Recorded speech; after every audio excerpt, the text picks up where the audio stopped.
we'll gather around, feel the love come down. Blue elephant is strong, together we belong. Hey guys, welcome back to my channel. So we are going to start today with some Happy Mail. Now, this is from Valerie. Thank you so much, Valerie. Truly appreciate it. This is a Christmas tree candle holder mold set. Super cool. It's 3 different pieces and it's stackable, right? And you can, if you cast it not in resin, but if you cast it in, say, eco powder or whatever, you can stack it up and do some cool things with it. Now, you can do some cool things with resin too, just not with candles. Anyway, thank you, Valerie. I truly appreciate it, and I can't wait to use it. Okay, so I know everyone, right? We all mismeasure our resin at some point in time and have extras that are coming out of the wazoo and you don't know what to do with them, right? I mean, I know I do anyway. That's what we're going to do in today's video. Now, you have seen these 2 pieces before, and granted, they're not extras as such. Like, I made them for a specific video, and if I remember, we'll link it down in the video description below if you haven't seen it yet. But that being said, we all have extras that we use, and it doesn't have to be just a plain simple piece that you're pouring real quick, unless you're using like polyurethane or something like that, where you're on a super, crazy time crunch. You can do some cool things with them. So instead of having them pile up and not knowing what to do with them, or making just plain boring jewelry keychains, the norm, here's an idea on something that you can do that's differently. So I've got my 2 frog molds, and I mixed up a little bit of Let's Resin's epoxy resin, put it through my debubbler, and then what I'm going to do is I did spray it with alcohol, and I sprayed the piece too. If you haven't seen Wendy from Toonpish Crafts, it's a trick that she came up with that works really well. You wet it, and then you're less likely to get air bubbles trapped underneath. It works great with like inlays and stuff like that as well.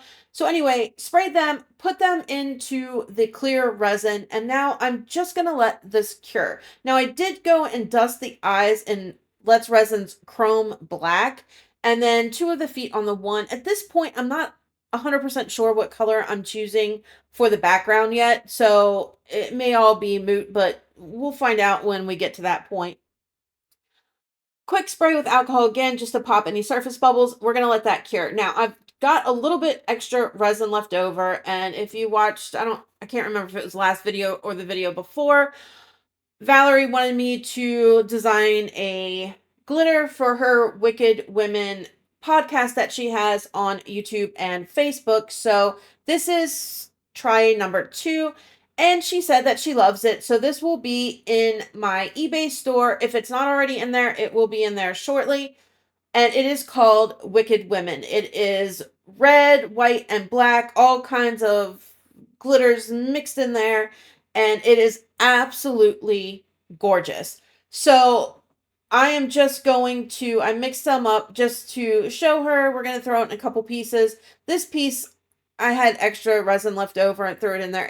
I realize it's going to look awful when it's demolded, but I needed something to do with this resin, and it was there, so I did it. And sometimes those pieces that you add a lot of extras, right, actually turn out better than some of the pieces that you are trying to make. So there's that.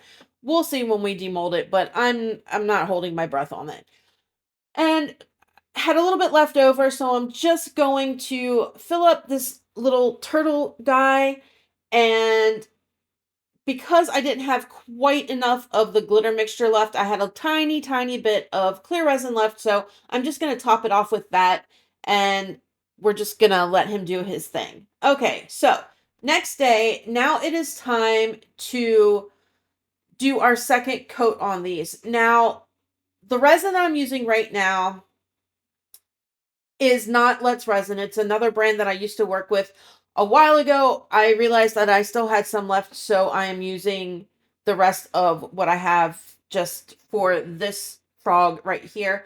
I also went in with a bunch of HTV Ront white mica powder and then a tiny bit of Let's Resin's black. I want a very pale kind of gray. I don't want silver. Like, I don't necessarily want it to have that metallic-y silver look like if you were to use actual silver mica powder. And I want to be able to control how deep it is. So mix those up. And then I am pouring that into the frog, and we're just going to fill this up the rest of the way. I think with the background colors on the actual jewelry piece that I put inside, I think it'll work well together. So that is what we're going with, because it is very, it's got a very kind of monotone type look. So I didn't necessarily want to do any other colors. I want to say it has like a pink or a purple in it, if I'm not mistaken, but not enough that I think I can find the right shade that it'll look good. Does that make sense? Now, for this frog, because we have that gorgeous black flower pendant in that piece, we're going to use Let's Resin's black epoxy resin for this. And I just mixed up about, I think it was like 5 ounces. I wasn't sure exactly how much I was going to need. It ended up being too much, but it's fine. That's, again, extras, right? Anyway, so I'm going in and slowly, I like to kind of drip it into each toe just to make sure that there are no air bubbles that are going to be trapped in there.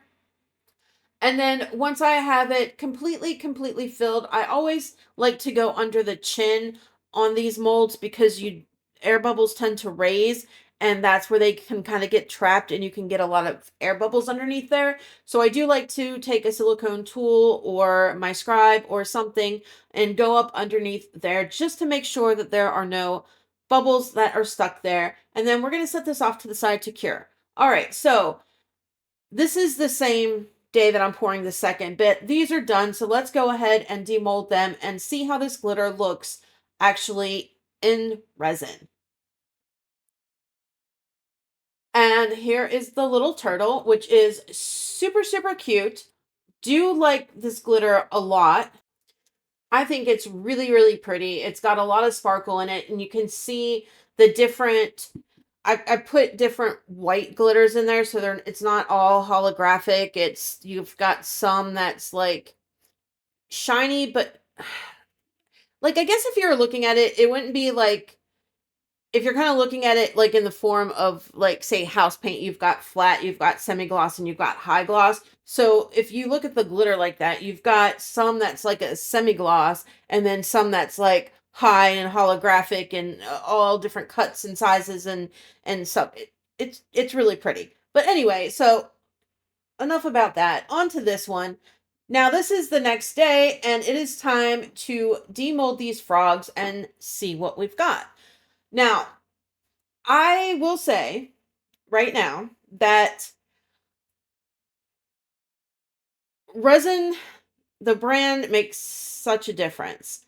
And I understand that, money is a factor. It's a factor with everyone, right? But if you're doing things that, if you're not just fooling around, like when you're fooling around and you're maybe new, yeah, okay, the cheaper ones may be the way to go. But at the same time, that being said, that can be very discouraging if you get a subpar resin because you're new and you're just experimenting, because then when you get a bunch of bubbles and stuff like that, it's very discouraging, because it's like, what am I doing wrong, right? This one is the other resin that I used in the gray. It's the one that I used to work with a long time ago. I'm not going to play the name game on this, but it is someone that I used to work with, and I have to say that there was a lot of bubbles up underneath, like the legs and the neck, which is unfortunate. However, that being said, look how stunning that is. And look at this one. Absolutely beautiful. And you can see the glitter that I put in the background of that jewelry pendant. You can kind of just see the light catching it and it's sparkling. So it's almost like, wait, what am I seeing in there? Like, it's a really cool added kind of effect that I wasn't necessarily even planning on when I did it. So back to, as I kind of clean this up, back to the resins and whatever. I would recommend for those who are new or new-ish, right? And maybe you're still playing with a bunch of different resins or whatever, or you notice that you're having a lot of issues with bubbles, like this, so the gray frog that I'm working on now, a lot of bubbles that are kind of getting trapped and it's not just whatever, right? It makes a difference. Don't get discouraged. Try switching resins. Now, you can get smaller bottles. Most of the major companies and even the ones that aren't major have various sizes that you can get. Get a small bottle, play around with it, see if you like it. If you're getting a lot of bubbles like that, most likely it's the resin. Now, granted, it could be you're mixing too fast or this or that or whatever, but look at your resin too. If you see that it's happening all the time and you're doing all of the things, you're mixing things in the right way, slow and everything, change your resin. Don't necessarily think it's you, because sometimes it's not you. It is the resin, and they are not all created equal. They're really not. Personally, me speaking, I love Let's Resin's resin. I rarely have any issues with bubbles, and if I do, it's because I mix like a crazy person, but even then, 9 times out of 10, I don't have an issue with it. You don't need to have a debubbler or a vacuum chamber or a pressure pot or any of the things. You can 100% do it without those things. Yes, they are great to have if you can afford them and whatever. They are absolutely beneficial to have, and I recommend getting them because it does help. But you can do it without it if you do things the right way. So I'm going to get off my soapbox now. Just sometimes it's worth a little bit of extra money to get a better product that is going to, in turn, you're going to waste less resin at the end of the day because you're not going to have all of the issues, if that makes sense. Anyway, so for these guys, I decided that I wanted to dress them up just a little bit. So we're going to add some rhinestones here and there. I did their eyes. I did the black eyes on the gray frog and silver eyes on the black frog, just to kind of make it stand out. And now we're going in with some rhinestones, and we're just going to highlight a few areas here and there just to make them extra, super extra, right? And that's pretty much it. I'm going to bounce off as I go through this process, and then I'll be back when we're ready to wrap things up.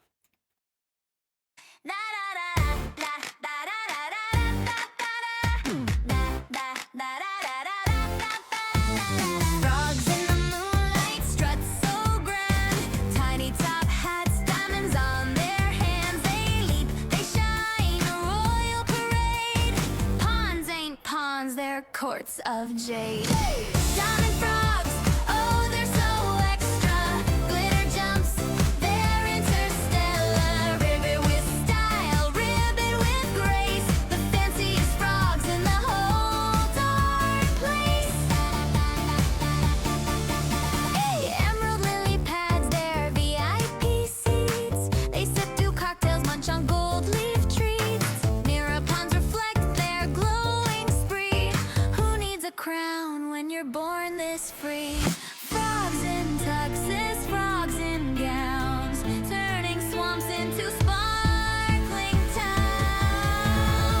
Diamond frogs, oh, they're so extra. Glitter jumps, they're interstellar. Ribbit with style, ribbit with grace. The fanciest frogs in the whole darn place. No prince required, they own the throne. Their elegance shines, their charm full blown. Jumping to galaxies, leaping through stars. Diamond frogs, the universe is ours.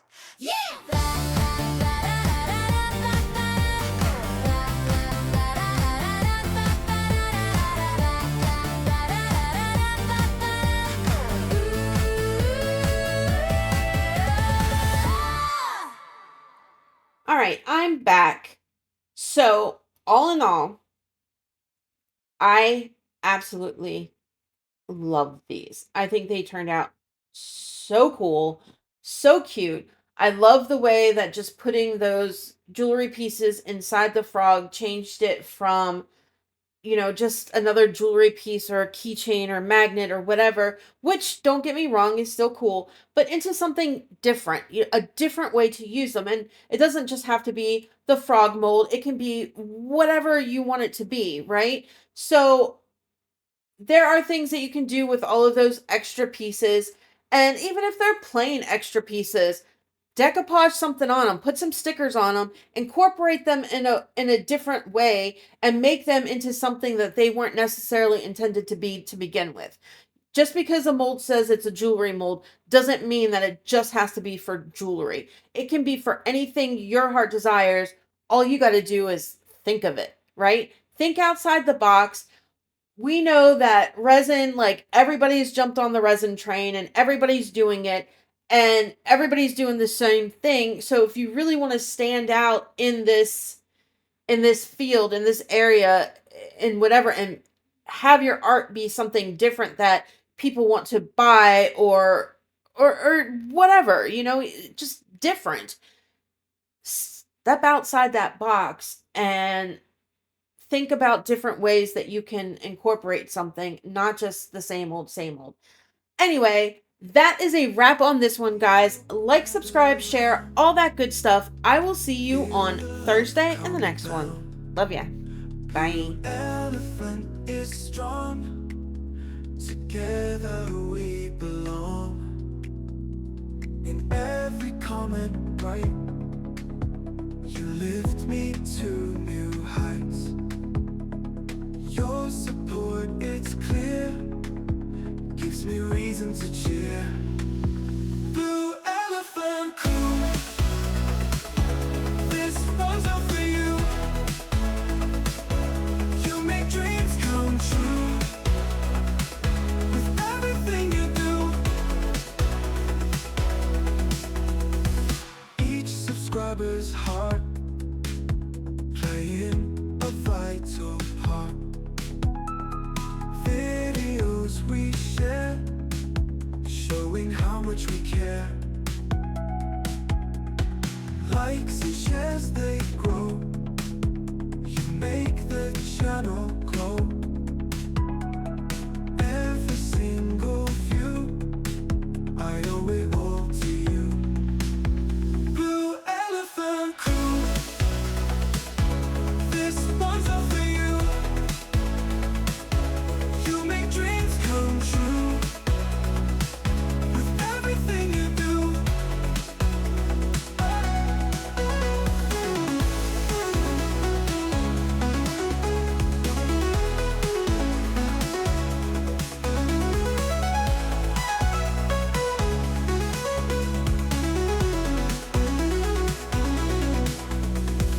Each subscriber's heart playing a vital part.